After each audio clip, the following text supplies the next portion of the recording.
Hello, Numinist. I just would love to disabuse you and everybody of this kind of a notion. No, you were just making assumptions that you need prescriptive and ought statements to advocate a particular political system. Government of the people, by the people, for example. The alternate is that this is the kind of system you want to live in and you seek other like minded people. Now, when somebody steals from me, and we arrest them, that doesn't mean I don't really require some proof of prescriptive absolute oughts. What I need in order to arrest him is, like, for example, to hire somebody able to arrest him. And you might say, well, that makes might makes right. Well, no, might makes actual. Yeah, and we're not going to have the right laws unless the people banded together somehow are the strong ones, the peaceful people. And possibly the peaceful people, if not in a majority, could somehow balance the unpeaceful people against each other, cancel them out, and take over that way. But I kind of doubt it. I think the peaceful will have to gather together.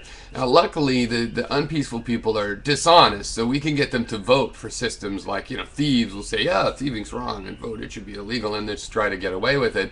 And that hypocrisy is the way we can catch them.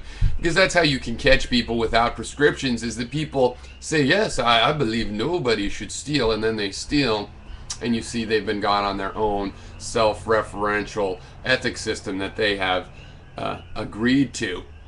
So a lot of these things that we would say we have to prescribe, in actuality, you can get a lot of people to agree to them, including people that will eventually break them, maybe knowing they would at the time of the agreement, or in a lot of cases probably not knowing, but just getting to that point for whatever reason, be it murder or whatever.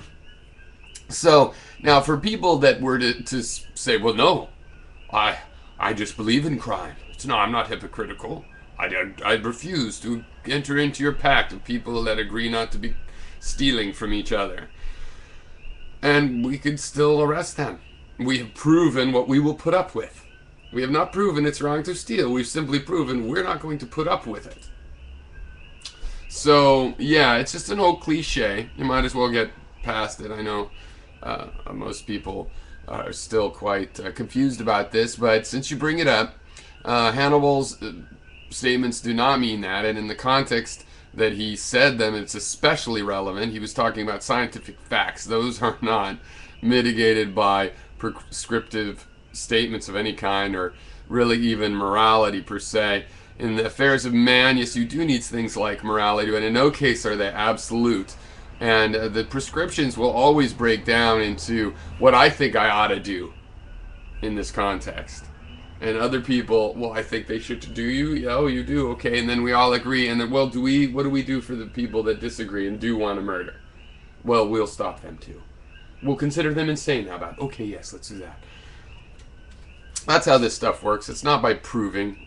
If you think you have to believe in absolutes, then that's why you see a culture that descends into nihilism. Because the idea that you have to have an absolute truth to have a belief is just an ironic equivalent of nihilism.